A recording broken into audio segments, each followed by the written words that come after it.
श्री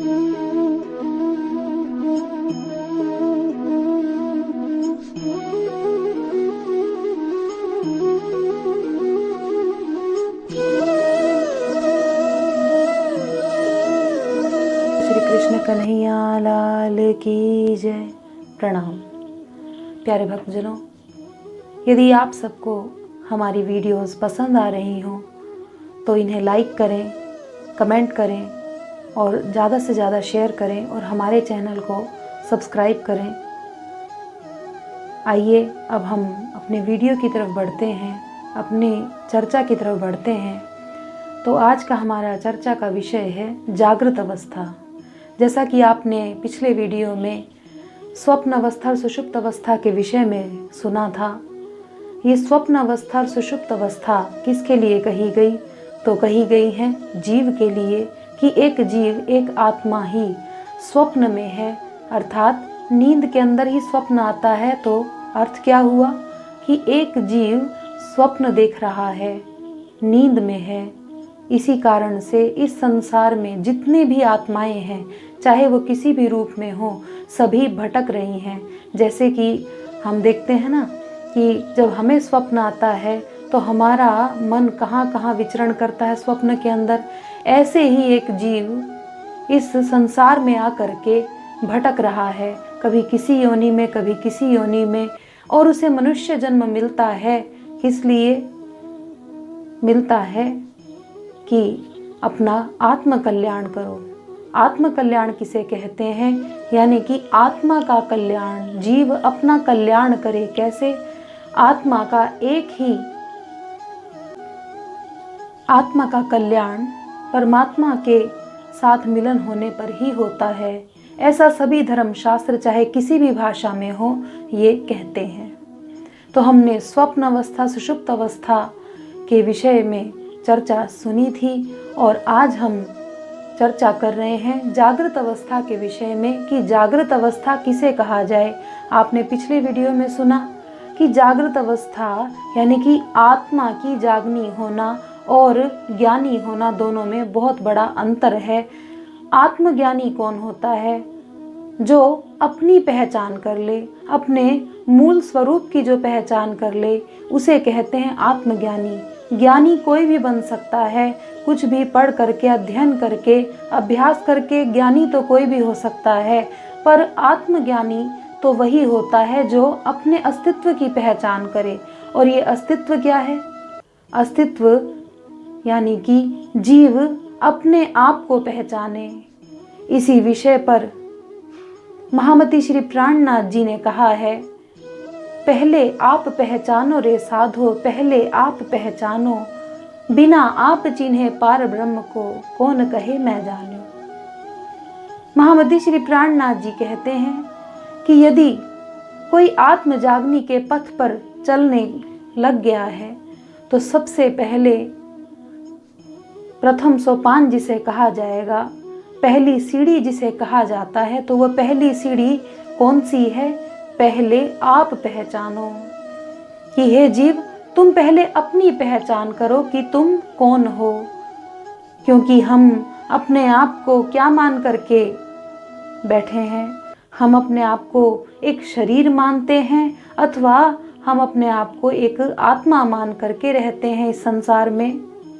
तो आप सभी से भी ये प्रश्न है, आप अपने अंदर इस बात पर चिंतन अवश्य करना कि हम अपने आप को एक शरीर मान करके बैठे हैं, या फिर हमारे अंदर जो चेतन शक्ति है जिसके कारण से ये शरीर चल रहा है, फिर रहा है, बोल रहा है, सब कार्य हो रहे हैं जिस चेतन शक्ति के द्वारा, उसी को जीव अथवा आत्मा कहा जाता है।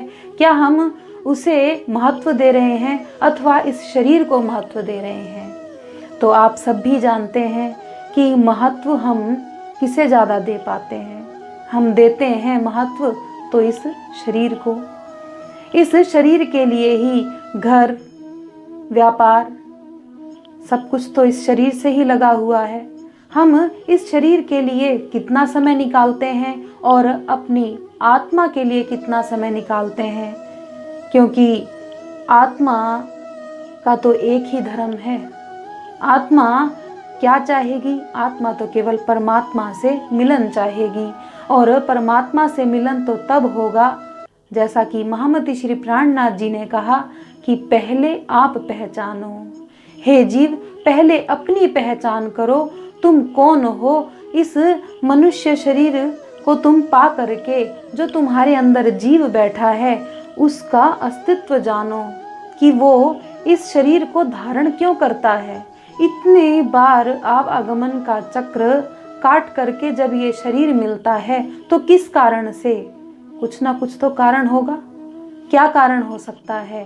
तो शास्त्र कहते हैं कि ये जो मनुष्य शरीर मिलता है इसका एक ही कारण है, और वो कारण है कि एक आत्मा इस शरीर के द्वारा ही परमात्मा तक पहुंच सकती है।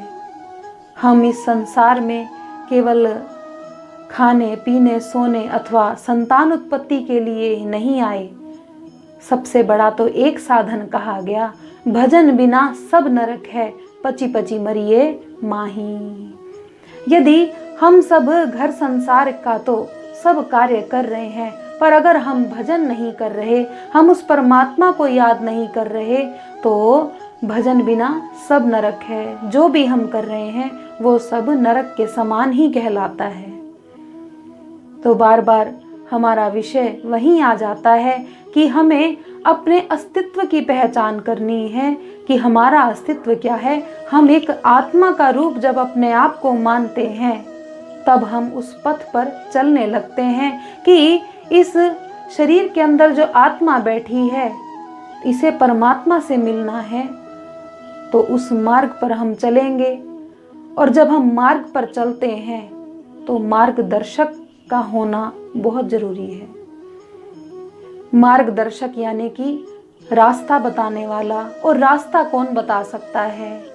कहते हैं कि रास्ता बताने वाले कौन है? रास्ता बताने वाले हैं सतगुरु। सतगुरु बताते हैं कि जिनसे तुम मिलना चाहते हो तो इस राह पर इस प्रकार से चलना पड़ेगा, तभी तुम्हें जो तुम्हारा लक्ष्य है परमात्मा वो तुम्हें मिल पाएंगे।